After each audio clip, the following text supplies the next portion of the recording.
Hello students, now we start our next lecture. इससे पहले वाले लेक्चर में किया था हमने कि बाइनोमियल डिस्ट्रीब्यूशन के एग्जाम्पल किए थे हमने। अब नेक्स्ट है आपके पास कि mean and variance of binomial distribution, कि बाइनोमियल डिस्ट्रीब्यूशन का मीन और वेरिएंस कैसे फाइंड आउट करेंगे। तो बाइनोमियल डिस्ट्रीब्यूशन का जो मीन है आपके पास वो किसके इक्वल होगा, NP के इक्वल होगा। सिर्फ आप ये फॉर्मूला याद करना है। N आपके पास टोटल हो जाएगा आपके पास, और P क्या होगा, नंबर ऑफ सक्सेसेस। तो जो बाइनोमियल डिस्ट्रीब्यूशन का मीन है वो किसके इक्वल होगा, NP के। इसी तरह से जो बाइनोमियल डिस्ट्रीब्यूशन का वेरिएंस है वो किसके इक्वल होगा, NPQ। तो जो बाइनोमियल डिस्ट्रीब्यूशन का वेरिएंस है वो किसके इक्वल होगा, NP। क्योंकि स्टैंडर्ड डेविएशन क्या हो जाएगा, जो वेरिएंस है उसी का स्क्वायर रूट, यानी कि स्क्वायर रूट ऑफ NPQ। ठीक है। अब इससे रिलेटेड एक तो एग्जांपल देखो कि बाइनोमियल डिस्ट्रीब्यूशन से मीन और वेरिएंस कैसे। क्या है कि find the binomial distribution whose mean is 3। क्या निकालनी है हमें, कोई भी बाइनोमियल डिस्ट्रीब्यूशन निकालनी है जिसका मीन कितना है, 3 है, एंड वेरिएंस इज 2, और वेरिएंस कितना है, 2 है। Let x be the binomial variate with parameter n and p। x क्या है आपके पास, बाइनोमियल वेरिएंट है जिसका पेरीमीटर क्या है, n और p।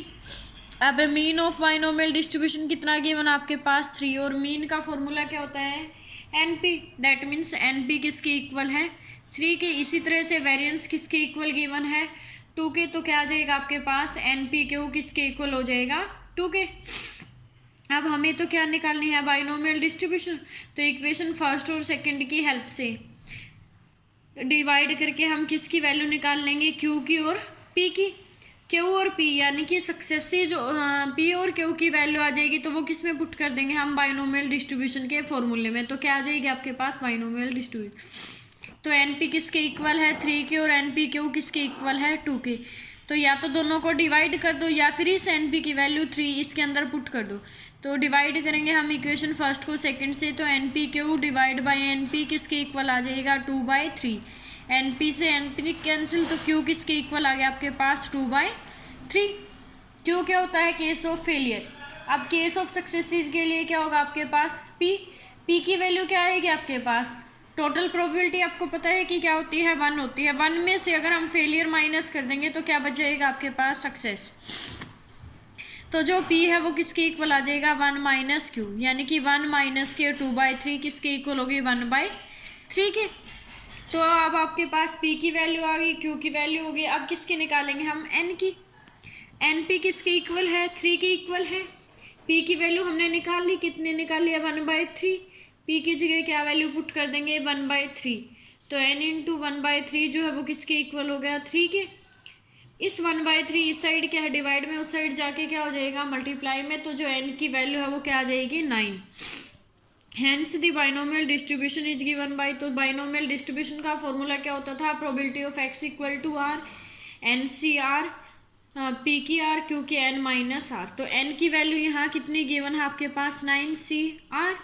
P की वैल्यू क्या आई है, 1/3, और Q की वैल्यू क्या आई है, 2/3 की power N - R, where R = 0, 1, 2, 9, अब कुछ भी हो सकती है। अब नेक्स्ट क्या है आपके पास example, is there any fallacy in the following statement. कि स्टेटमेंट के अंदर कोई फैलेसी है या नहीं, ये बताना हमें। The mean of A binomial distribution is 20। जो मीन है बाइनोमियल डिस्ट्रीब्यूशन का वो क्या गिवन है,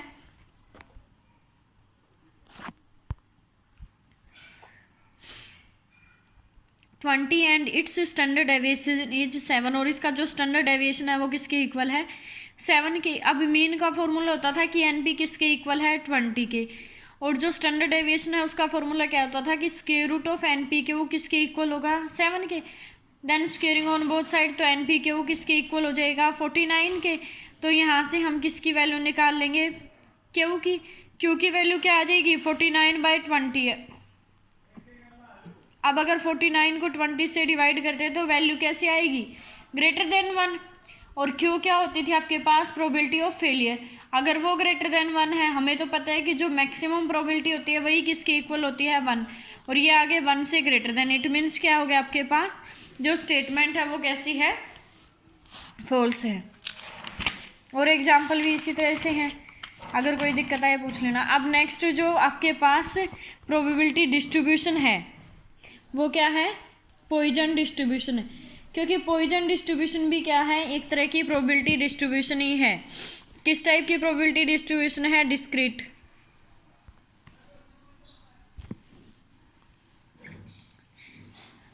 अब पॉइजन डिस्ट्रीब्यूशन है उसका फॉर्मूला क्या होगा आपके पास, ये भी एक टाइप का रैंडम वेरिएबल होगा कि random variable X is set to follow a Poisson distribution if it assumes only non negative integral value and the probability distribution है। तो फॉर्मूला क्या होगा, इसके अंदर कैसे एज्यूम होंगी, सारी की सारी वैल्यू जो होंगी वो कैसे होंगी, नॉन नेगेटिव होंगी। Probability of X equal to R किसके इक्वल होगा, ई की माइनस एम की R divide by R factorial, where R किसके इक्वल है 0 1 2 इन्फिनिटी। ठीक है, जहाँ भी आपको ये होगा कि solve this problem by Poisson distribution formula, तो उसकी जगह हम ये यूज करेंगे। ठीक है, एम किसके इक्वल होगा, एन इंटू पी के इक्वल होगा। फार्मूला डिराइव करने की आपको कोई ज़रूरत नहीं है, सिर्फ आप ये एक लाइन का फार्मूला याद करोगे, जहाँ पे एक्स के आपके पास रैंडम वेरिएबल है ई की पावर माइनस एम की R divide by R factorial, और ये जो आर है ये क्या है आपके पास, नंबर ऑफ सक्सेसेस कितने मिले, और एम किसके इक्वल है, एन पी के। इसी तरह से जो पॉइजन डिस्ट्रीब्यूशन का क्या है आपके पास, मीन है वो किसके इक्वल होगा, एम के इक्वल होगा, और वेरिएंस भी किसके इक्वल होगा, एम के इक्वल होगा। और जो स्टैंडर्ड डेविएशन का फॉर्मूला है वो क्या आ जाएगा, स्क्वायर रूट ऑफ एम। तो दो फॉर्मूले आपको ये याद रखने हैं कि पॉइजन डिस्ट्रीब्यूशन का मीन किसके इक्वल होगा, एम के, वेरिएंस किसके इक्वल होगा, एम के, और स्टैंडर्ड डेविएशन किसके इक्वल होगा, स्क्वायर रूट एम के। अब देखो example number first, if M is the parameter of a Poisson distribution, M क्या है आपके पास, कोई भी पैरामीटर है पॉइजन डिस्ट्रीब्यूशन का, find the probability that the variate take any of the value 0 1 और 2। वेरिएट यानी कि ये क्या हो गया आपके पास, रैंडम वेरिएबल, क्या वैल्यू कंसिडर करा है, 0 1 और 2, यानी कि एक्स किसके इक्वल होगा, 0 1 और 2 के। तो probability of X equal to R किससे करना हमें ये सम, पॉइजन डिस्ट्रीब्यूशन से। और पॉइजन डिस्ट्रीब्यूशन का फॉर्मूला क्या होता है, ई की माइनस एम की R divide by R factorial, where R किसके इक्वल है, 0 1 और 2 के। Probability that the variable take any the value of 0 1 और 2, तो एक बार क्या निकाल लेंगे, probability of X equal to 0 पे, एक बार probability of X equal to 1 पे, एक बार probability of X equal to 2 पे, और लास्ट में तीनों का क्या कर देंगे, हम सम कर देंगे। तो जब probability of X equal to 0 है, यानी कि जहाँ भी क्या है आपके पास आर है वहाँ वैल्यू क्या पुट कर देंगे हम, 0। तो क्या आ जाएगी, ई की माइनस एम की आर, यानी कि एम की 0 डिवाइड बाई 0 फैक्टोरियल, वो वैल्यू क्या हो जाएगी आपके पास 1, प्लस ई की माइनस एम की क्या आ जाएगी 1 divide by 1 factorial, plus E की minus M square divide by 2 factorial. E की माइनस एम कंप्लीट में से कॉमन ले लेंगे, अंदर क्या बच जाएगा, 1 प्लस के M by 1 plus M square by 2। अब जो सेकंड एग्जांपल है उसके अंदर क्या है, it is given that 2% of screws manufactured by a company are defective. किसी भी कंपनी के द्वारा जो 2% है वो स्क्रूज कैसे हैं, डिफेक्टिव हैं, मैन्युफैक्चर किए जाते हैं 2%। फिर क्या हमें यूज करना है किसका, पॉइजन डिस्ट्रीब्यूशन का, to find the probability that a packet of 100 screw contains, total कितने स्क्रूज दे दिए 100%, और उनमें से 2% कैसे हैं, डिफेक्टिव हैं। अब हमें क्या निकालना है कि नो डिफेक्टिव स्क्रूज 1 डिफेक्टिव, कि कोई भी डिफेक्टिव नहीं है, और एक बार क्या निकालना है कि एक ही। तो सबसे पहले हम क्या लेट कर लेंगे कि जो पी प्रोबेबिलिटी है वो किसकी है, जब जो क्या है, जो स्क्रूज कैसे हैं, डिफेक्टिव हैं। देन पी इक्वल टू क्या आ जाएगा आपके पास, 2/100। हियर एन इक्वल टू 100, क्योंकि एन की वैल्यू क्या है, 100 है। सेकंड केस क्या आ जाएगा आपके पास कि एम किसके इक्वल होगा, एन पी इक्वल टू क्या आ जाएगा, एन की वैल्यू क्या है आपके पास 100, पी की वैल्यू क्या आई है 2/100, तो जो एम है वो किसके इक्वल हो गया 2 के। अब जो एक्स है वो किसको डिनोट करता है, आपके पास पॉइजन वेरिएट है जिसके अंदर कैसे हैं, डिफेक्टिव स्क्रूज हैं ऑफ पैकेट ऑफ 100 स्क्रूज। तो फॉर्मूला क्या हो जाएगा, probability of X equal to R किसके इक्वल होगा, ई की माइनस एम इंटू एम की R divide by R factorial, जहाँ पे आर किसके इक्वल है 0 1 2 अप टू सोन। अब फर्स्ट पार्ट में हमें क्या निकालना है कि जब क्या है कोई भी डिफेक्टिव नहीं है, that means probability of x equal to 0, तो जहाँ भी r है आपके पास वहाँ क्या पुट कर देंगे 0। सेकंड जो पार्ट है उसके अंदर क्या है 1 डिफेक्टिव स्क्रू, तो probability of x equal to 1, तो ये कैसे निकालेंगे, जहाँ भी r है वहाँ क्या पुट कर देंगे हम 1 पुट कर देंगे। थर्ड क्या है 8% of the bolts produce in a certain factory, किसी भी फैक्ट्री में 8% क्या है बोल्ट्स प्रोड्यूस किए जाते हैं। हाउ टू बी डिफेक्टिव, अब sorry turn out to be defective, जो 8% क्या है बोल्ट्स हैं वो कैसे हैं डिफेक्टिव हैं। Find the probability using poison distribution formula, हमें किससे निकालनी है प्रोबेबिलिटी निकालनी है, लेकिन किस मेथड से, पॉइजन डिस्ट्रीब्यूशन से। That in a sample of 25 bolts chosen at random, कोई भी 25 क्या है चूज किए जाते हैं। फर्स्ट में exactly 3 more than 3 will be defective, तो जब एग्जैक्टली 3 डिफेक्टिव हो मोर देन 3 डिफेक्टिव हैं। Let P be the probability that the bolts is defective, P क्या है आपके पास वो प्रोबेबिलिटी है जब क्या है बोल्ट्स कैसे हैं डिफेक्टिव। अब हमें पता है कि टोटल कितने हैं 100, डिफेक्टिव कितने हैं 8%, तो क्या आ जाएगा 8 डिवाइडेड बाई 100, तो क्या आ जाएगा 2/20। हेयर n इक्वल टू 20 और n कितना गिवन है आपके पास 20, तो m जो है वो किसके इक्वल हो जाएगा np के इक्वल हो जाएगा। n की वैल्यू क्या है आपके पास 25 इंटू 2/25 किसकी इक्वल होगी 2 के।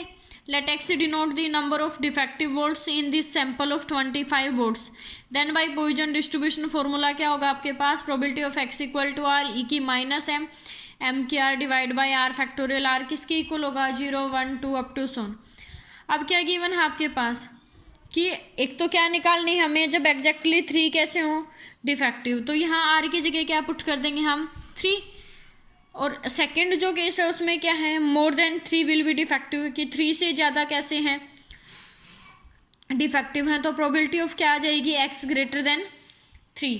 अब x ग्रेटर देन जो 3 हैं वो क्या होंगे कि टोटल प्रोबेबिलिटी में से अगर हम क्या माइनस कर दें x less than equal to 3, तो क्या बचेंगे आपके पास ग्रेटर देन 3, तो 1 माइनस में क्या आ जाएगा probability of x less than equal to 3, तो 1 माइनस में क्या आ जाएगा probability of x equal to 0 plus probability of x equal to 1 plus probability of x equal to 2 plus probability of x equal to 3। Probability of x equal to 0 कैसे निकालेंगे हम, जहाँ भी r है वहाँ क्या पुट कर देंगे फॉर्मूले में 0। Probability of x equal to 1 कैसे निकालेंगे, जहाँ भी क्या है आपके पास r है वहाँ क्या पुट कर देंगे 1। इसी तरह से probability of x equal to 2 कैसे आएगा कि r की जगह क्या पुट कर देंगे हम 2। नेक्स्ट इसी के नेक्स्ट पार्ट में r की जगह क्या पुट कर देंगे हम 3, तो आंसर आ जाएगा। इसी तरह से नेक्स्ट एग्जाम्पल है बिल्कुल सेम ही। अब एक एग्जाम्पल देखो जो किससे रिलेटेड है मीन एंड वेरिएंस से, एक इस टाइप का भी देख लो कि if x is a Poisson distribution variate such that की probability of x equal to 2 equal to 2/3, probability of x equal to 1, find probability of x equal to 0 and probability of x equal to 3। सबसे पहले इस equation को solve करेंगे। Probability of x equal to 2, तो poison distribution का formula हमें पता ही है कि क्या होता है e की माइनस m की r divide by r factorial. Given क्या है आपके पास कि probability of x equal to 2 जो है वो किसके इक्वल होगा 2/3, probability of x equal to 1 के इक्वल होगा। तो फॉर्मूले में जहाँ भी r है वहाँ क्या पुट कर देंगे हम 2, इक्वल टू में जहाँ भी r है वहाँ क्या पुट कर देंगे 1। तो यहाँ से जो m की वैल्यू है वो क्या आ जाएगी आपके पास 4/3। अब निकालना क्या आपको probability of x equal to 0, तो फॉर्मूले में r की जगह क्या पुट कर देंगे 0 पुट कर देंगे, तो क्या आएगा e की माइनस m, तो e की क्या आ जाएगी आपके पास माइनस के 4/3। नेक्स्ट क्या निकालनी है probability of x equal to 3, तो जहाँ r है वहाँ क्या पुट कर देंगे 3 और जहाँ m है वहाँ क्या पुट कर देंगे 4/3। इसी तरह से नेक्स्ट एग्जाम्पल है